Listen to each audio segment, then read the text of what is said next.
Hi, everybody. You returned for part 4 of our series. That's a good sign. Um, excuse me. How's it going? How's it been for you?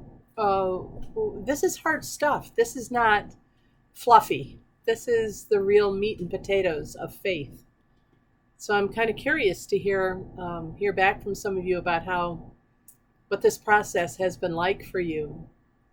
I think especially as we come to grips with the things that hold us back in our own faith journey. Today, I want to expand on that a little more and pick up where we left off because I think that understanding Jesus in light of a Jewish rabbi and the rabbinical studies of the first century believers or first century Judaism gives us a different headset for our relationship with him, perhaps.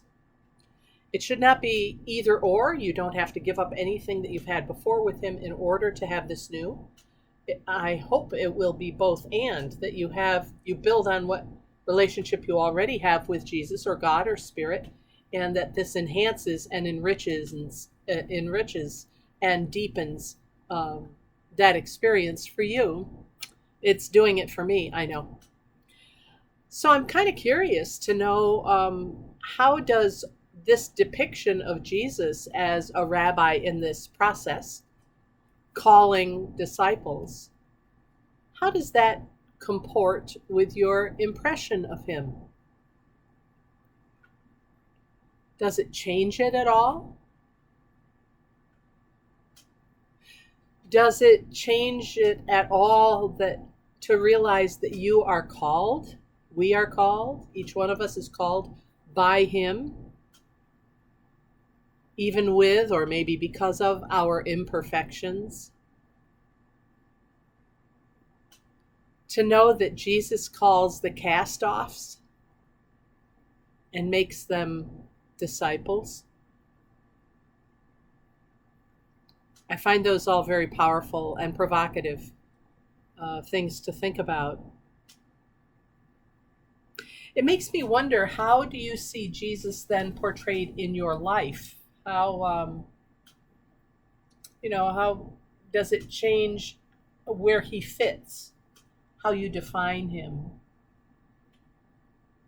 And I think that's maybe what we need to be looking at and praying about today, not just today, this day, but today in this day and age. We may need to take some time to discern the answer to that about our relationship with Jesus. I mean, all of this study that we're doing presupposes the assumption that we want to be in a deeper relationship in some way. And maybe you don't, which is fine, but own it. Say, no, I'm good with things the way they are. I don't need to explore this anymore. But if you are going to explore it, then, really, really dive in. Don't do it half-heartedly.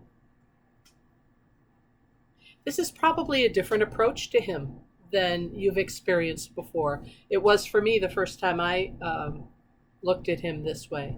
And I guess, how do you feel about that? Are you excited? Are you scared?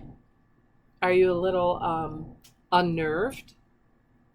Are you, I don't know, fill in the blank. What are you feeling as you look at maybe being in this kind of mentorship relationship with him? Nervous? Maybe the real question at the root of everything is, are you willing, are you interested in growing in your faith with him? And again, it's okay to say no. And it's okay to say, I don't know, it makes me a little scared and a little uncomfortable, and I'm not sure now's the time. There is no right or wrong answer.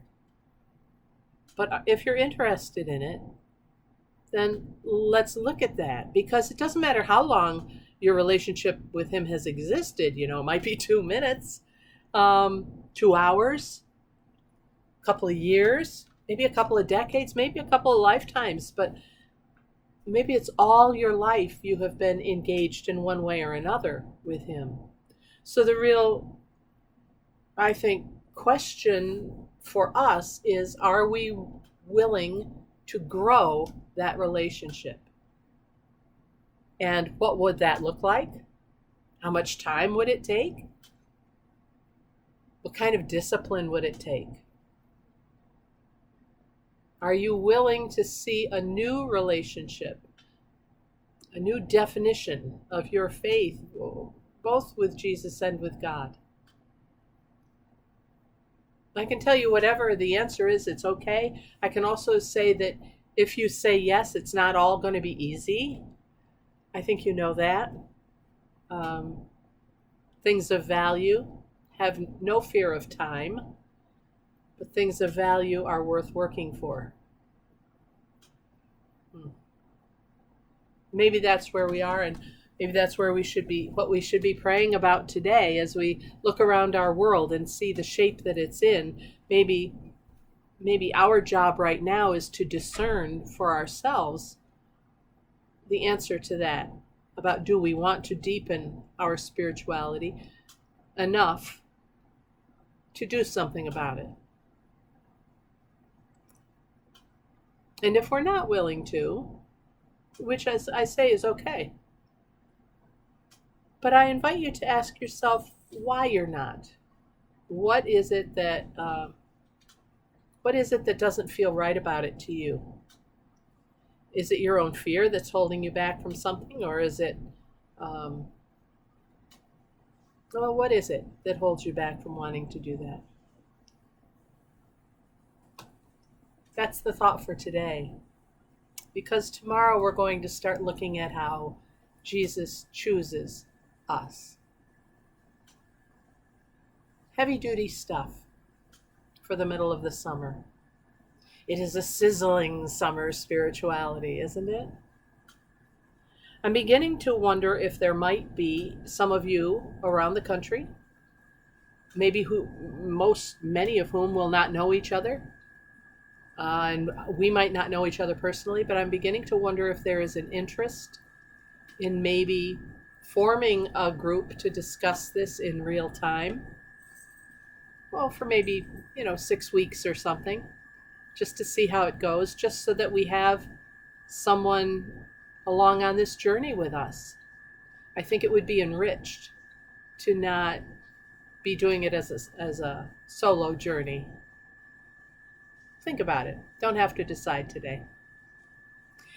Thanks for joining me for this prayerful pause with the pastor. I'm Pastor Deb Swift of South Presbyterian Church in a rainy Rochester, New York.